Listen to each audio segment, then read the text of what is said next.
It's happened again. A deadly shooting at a high school leaves dozens of students injured. We have all the live breaking details.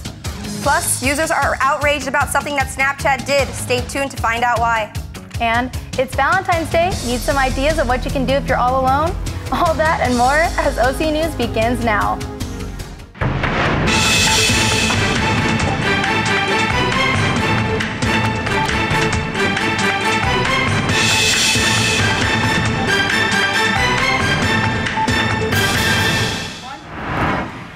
Welcome to another episode of OC News. I'm Clarissa Rico. And I'm Gabby Castanilla. OC News is brought to you by the broadcast journalism students at Cal State Fullerton. We begin tonight with breaking news. Here's what we know so far. At least 17 people have been reported dead after a shooting this afternoon at a high school in Parkland, Florida. What should have been a cheerful Valentine's Day at Stonewood Douglas High School soon turned tragic as a gunman opened fire on campus. The school quickly went to lockdown as the gunman remained at large. Frightened parents looked on in tears as they awaited news. After several hours, students were finally evacuated from their school, many frantically running from their lives with their hands behind their heads. Multiple ambulances attended to those who needed immediate medical attention. The good news is that police have announced that the gunman was finally caught. We now go live to OC News reporter Nicole King for more details. Nicole, what do we know? That's right. The latest information and development that we have on the story is that the alleged shooter is 19-year-old Nicholas Cruz, who is a former student at the high school. Now, Cruz is the suspect and is in custody, but the scene is still active as SWAT teams are clearing the school of the students. Cruz has previously been banned from carrying a backpack due to his alleged issues while he was still a student at the high school. Law enforcement responded to reports of a shooting at the school shortly after 3 p.m. One of the eyewitnesses on the students at campus, Michael Katz, told ABC News that at the end of the day, he heard what sounded like a large garbage truck banging and then heard a large boom. He heard students screaming and then hid under his teacher's desk. This is the 13th shooting that we've seen in 2018 alone, which will continue the discussion of gun control in Washington. President Trump released a tweet shortly after the shooting, saying, quote, "My prayers and condolences to the families and the victims of the terrible Florida shooting. No child, teacher, or anyone else should ever feel unsafe in an American school." The investigation is still ongoing and information is still developing. We will continue to update you guys. That's all the information that we have for now. Reporting for OC News, this is Nicole King. Back to you guys at the desk. While the Trump administration attempts to shift focus on infrastructure, immigration, and domestic abuse, allegations continue to cloud progress. Our reporter, Terry Gaines, has more on this week's political headlines. The end of last week's momentary government shutdown means the House and Senate are back at attempting to find a bipartisan immigration fix before a looming deadline. Immigration talks in the House and Senate are resuming this week, following a short-lived government shutdown, which ended Friday morning with President Trump tweeting that he had signed a bill. On Wednesday, House Minority Leader Nancy Pelosi delivered an 8-hour speech on the House floor in hopes of garnering support for new immigration legislation. The speech broke records as the longest in Congress since 1909. Yet our dreamers hang in limbo with a cruel cloud of fear and uncertainty above them. The Republican moral cowardice must end. Members of Congress are trustees of the people and of our nation. Why are we here if not to protect the patriotic young people who are determined to contribute and to strengthen America? So I'm going to go on as long as my leadership minute allows. A bipartisan immigration fix is running against the clock, with DACA protections ending for 800,000 of the program's recipients on March 5th. President Trump blocked the release of a Democratic memo that counters a recent Republican memo regarding abuse of power in the FBI's Russia investigation. The White House stated that the Department of Justice has found portions of the memo would, quote, "create significant concerns for national security," end quote. Fallout continues for former White House Staff Secretary Rob Porter, who has been accused of abuse from 2 of his ex-wives. Colby Holderness, one of the accusers, spoke with CNN and shared photos tied to the allegations. Sources say White House Chief of Staff John Kelly knew of the allegations for months. The New York Times is reporting that Kelly has offered to resign over his handling of the accusations, information the White House is denying. I'm Terry Gaines, back to the studio. The Trump administration is proposing to end the food stamp program that will replace paper coupons and EBT cards with meal delivery kits. White House Budget Director Mick Mick Mulvaney proposed the new idea, which would cut food stamp funding by more than $13 billion.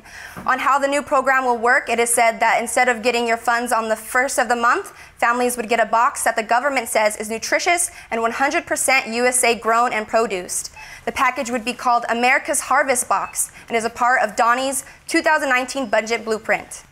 Former President Barack Obama and former First Lady Michelle Obama attended the unveiling of their official portraits at the Smithsonian's National Portrait Gallery on Monday.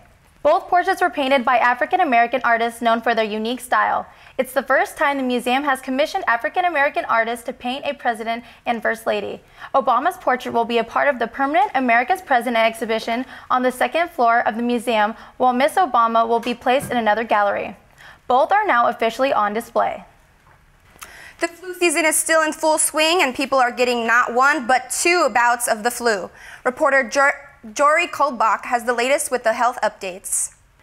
Thank you, ladies. I'm Jory Kolbach with the latest updates on the flu.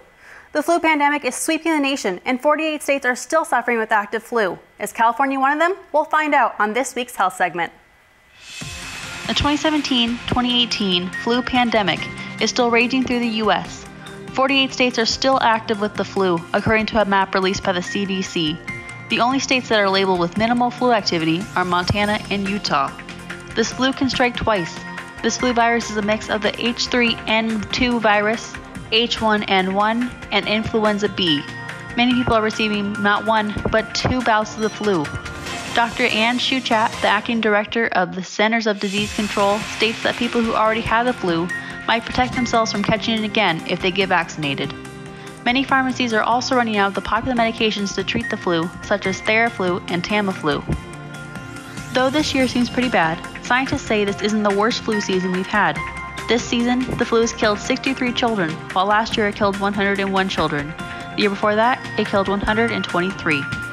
The best way to prevent the spread of the flu is to get vaccinated every year. Cover your mouth when you cough or sneeze, and always wash your hands. That's all for this week's health segment. Back to you ladies at the studio. Time for a break, but coming up, we dive into the world of sports and the latest on the Winter Olympics. Plus, relations between North and South Korea heat up. All this and more on OC News.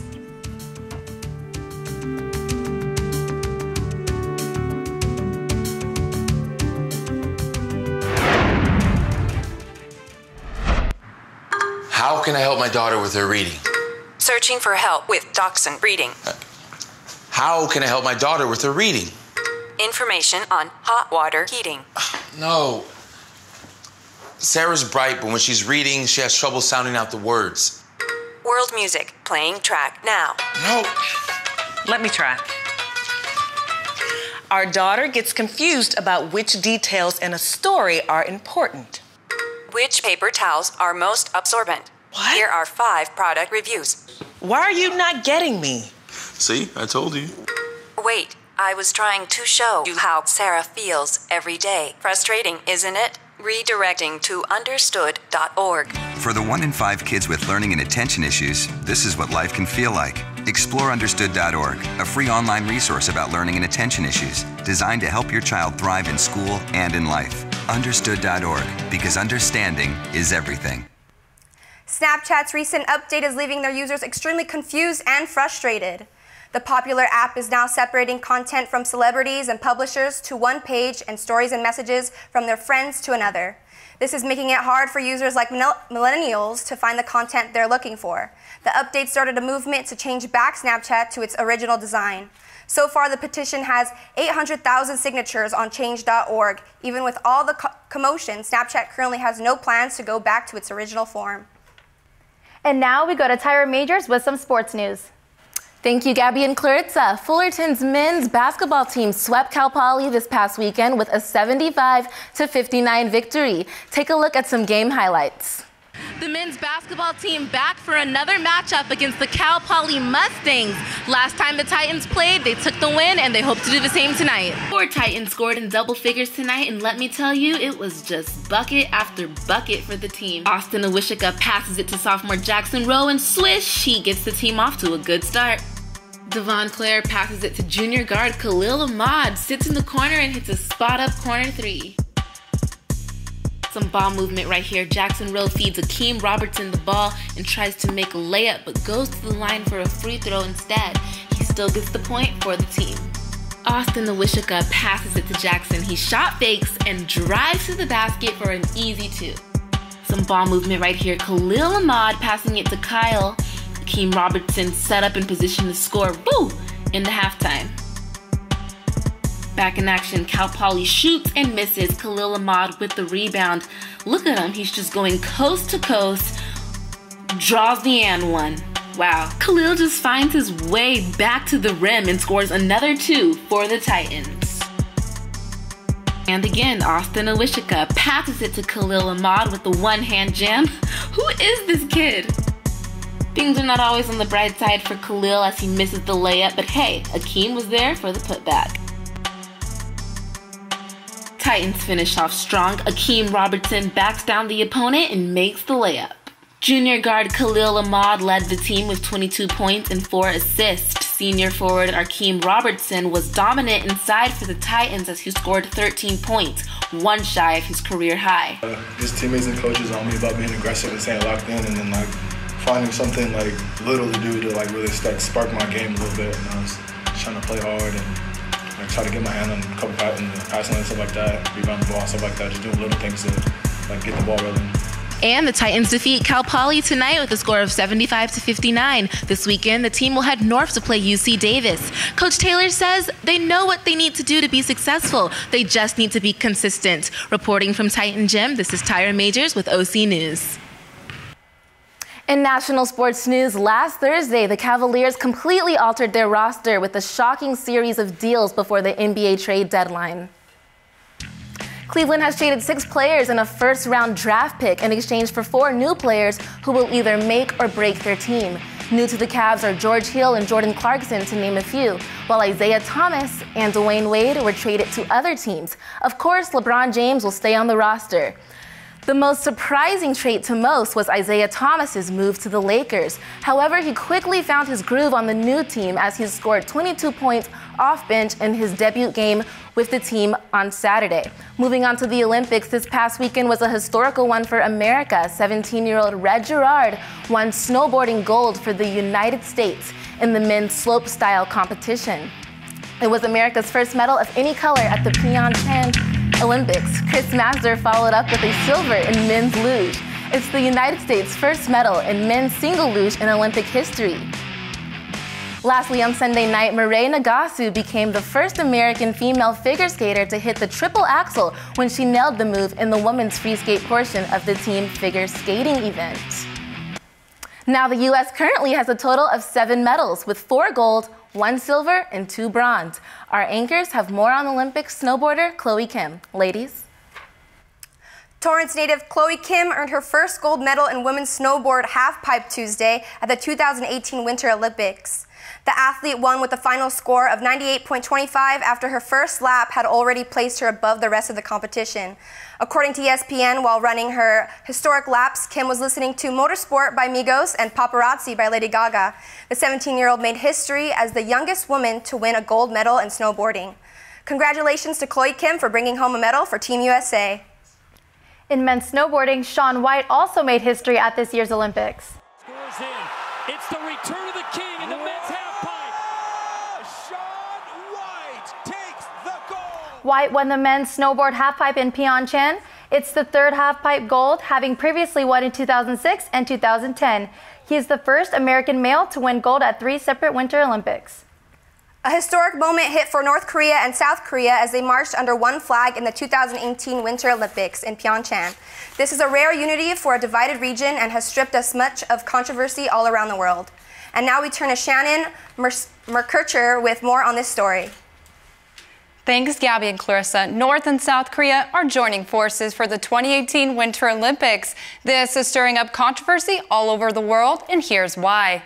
South Korea officially kicked off February 9th with a highly anticipated opening ceremony. This is where North and South Korea displayed a rare unity when they decided to walk together under the same flag for the first time in decades. South Korean officials surprised the world when they announced that the 2 nations would walk under the same flag. South Korea so far has been welcoming to the immediate results of the diplomatic developments. A Winter Olympics free of threat from the North. However, there is skepticism on both sides coming together. Months leading up into the 2018 Games, North Korea conducted multiple missile tests that further increased global tensions.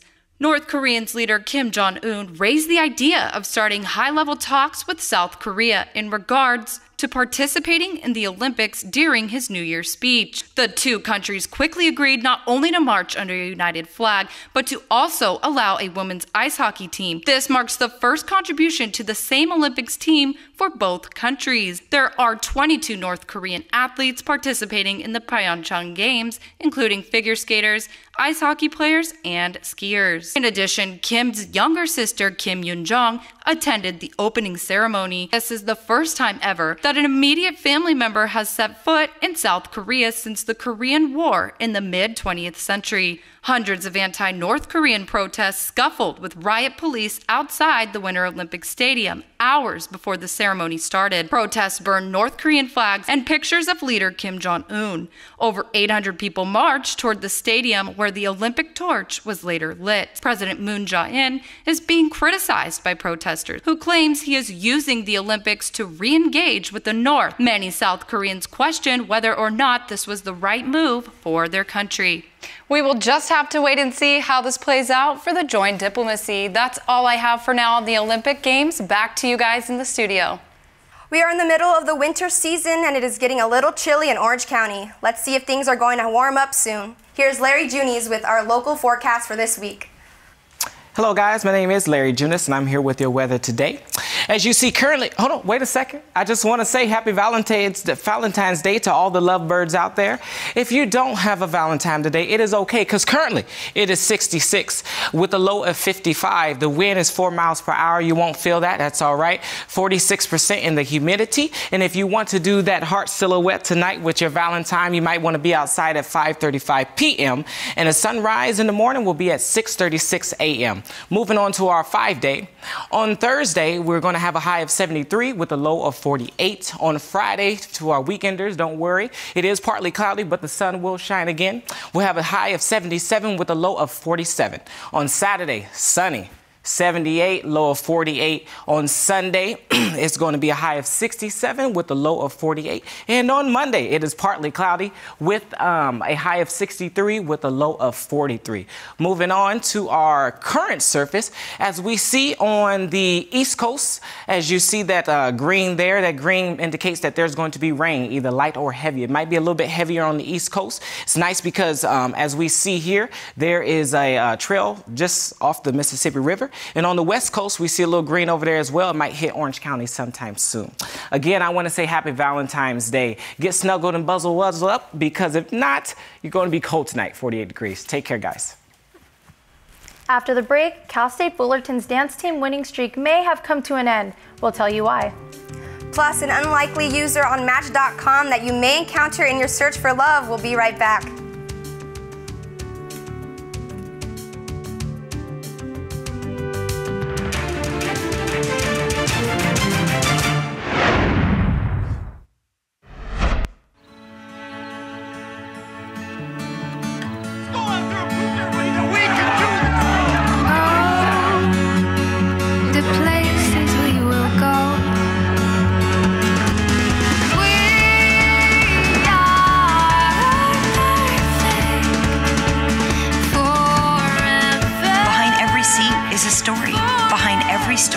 The reason for transparency.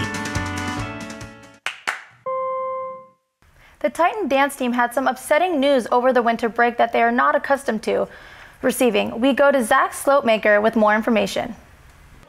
I'm here at the Cal State Fullerton basketball court where you can usually find one of the top-notch dance teams showing off its moves during halftime. Now, that's an admirable title that was recently just taken from the Titans. All year long, rehearsal after rehearsal, and a critique after critique, the Titan dance team grinds towards a single performance that will determine how much all that blood, sweat, and tears has paid off.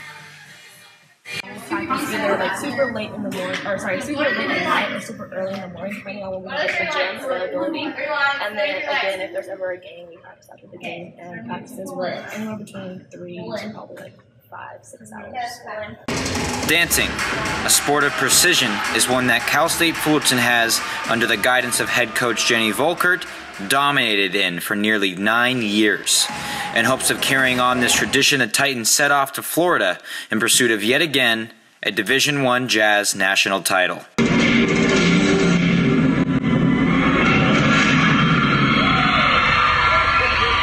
Unlike most sports at Fullerton, the Titan dance team perfects their routine to win the favor of judges and not the scoreboard. In Florida, they battle with the fighting Blue Hens of the University of Delaware for those judges' opinions, and despite how symmetric and polished their routine was, they fell just short of defending their title. After speaking with some of the girls earlier, it was obvious that one loss in almost 8 years of defending a title was not going to stop them from working their butts off this year for the 2018 Nationals. We really want to, we got 2 set silvers this year. We really want to try to get 2 golds next year, win in Palm and Jazz. It makes us even harder to try next year, learn more tricks, and then really focus more on practice and weight training and any other thing that's going to be implemented to make us do the best that we can do. Now, if you want to see just how hard these girls have been working all semester long, you can always come out to one of the basketball games on Saturdays. The next one's against Cal State Northridge at 6 o'clock p.m. That's all I have for you guys today. My name is Zach Slotmaker with OC News. Back to you guys in the studio. Flowers, boxes of chocolates, and love is officially in the air today as it is Valentine's Day. For those of you with no plans, don't worry, it's not too late. Jessica Lucero has insight on what to do for some last-minute plans. That time of the year is finally here. It's February and the flowers are blossoming, the heart-shaped sweets are hitting the shelves, and Cupid is finally casting his arrows all around town. With arrows flying left and right, everyone is sure to be hit with one of them and have plans this Valentine's Day, right? Well, maybe not everyone. This is my guide on what to do if you're celebrating Valentine's Day by yourself or with some friends rather than a significant other. First, the ever-growing trend of Galentine's Day is growing each year, and what better way to show your affection for your loved ones than sitting around the couch and giggling with the ones that have been through it all with you. Next, let's not forget that Valentine's Day lands on a Wednesday this year, which means happy hour if you're 21 and over, of course. One thing no one seems to think of are the sales going on during Valentine's week. Don't forget to take advantage of the deals in your area. And last, if you find yourself really in the holiday spirit or just feel like doing it for the gram, you can always get your DIY on and make a few crafts with the ones closest to you. If you find yourself feeling down this Valentine's Day, don't forget the most important thing to do is to treat yourself. So go out there and do whatever makes you happiest. Now, as this sign says right here, you cannot buy happiness, but you can buy cupcakes, and that's pretty close. So for now, I'm gonna eat this cupcake. For OC News, I'm Jessica Lucero. Back to you guys in the studio. A soon-to-be-extinct 11-year-old Bolivian frog named Romeo can now be found on Match.com. This little guy's name is Romeo, and he is looking for his Juliet. He is the last known member of its species, and he's been looking for a mate for the past 9 years, but has had no luck. To help him find love, Match.com and the Bolivian Amphibian Initiative have come together and set up an account for the frog. The frog's profile contains a link to a donation page where they are hoping to raise $15,000 before Valentine's Day. They plan to use the money to help the scientists research locations where the frogs were known to live in the past. Oh my God, that frog was so cute. I know, I hope he finds love. Well, that's it for us tonight. Remember, you can be a part of the conversation on all of our social media platforms. Show us some love and follow us at OC News at CSUF. Happy Valentine's Day, guys.